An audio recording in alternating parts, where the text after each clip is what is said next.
So why is all of this important?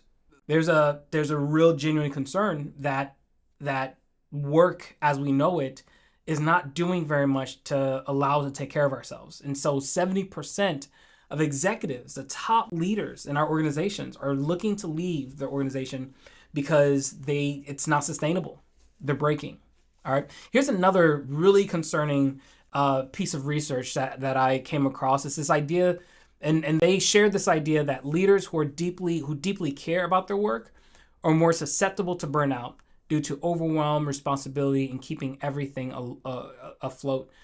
In this specific study, they looked at how leaders respond to crisis, respond to their roles, and so they found that there's three main response mechanisms. One is a surface acting, another is called deep acting, and then the other is called genuine emotions.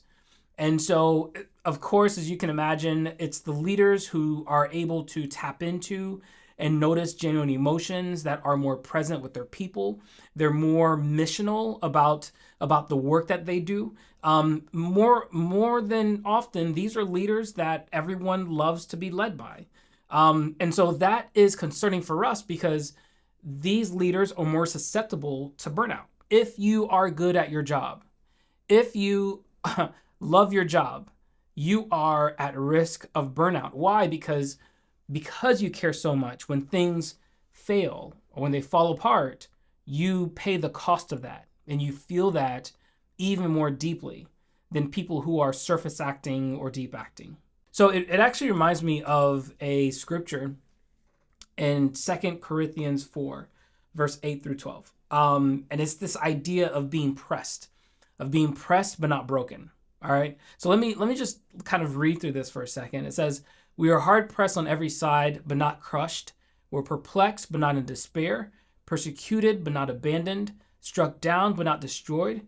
We always carry around in our body the death of Jesus, so that the life of Jesus can also be revealed in our body. For we who are alive are always being given over to death for Jesus' sake, so that in his life may also be revealed in our mortal body. So then, death is at work in us, but life is at work in you." I want you to notice a pattern going on throughout this entire, paragraph of scripture. This idea of this tug and this pool of death and life. This press but not broken, the crushed, the perplexed but not in despair, creates this constant give and take of death and life. And because I can be pressed and endure the difficulty of building, it creates life for a world outside of me. Here's the point, and I think this is the main thing I want us to get at. None of this will work unless you can begin to posture yourself that it's hard, but it's worth it. You have to know why it's worth it for you. The scripture here, it talks about building the community. It's worth it. Like death isn't working us, but life is at work in you. That's the point, right? And in the same way, we all have to get really close to the intent and purpose of our work to ensure that it's secured and it's genuinely something that's worth it for us.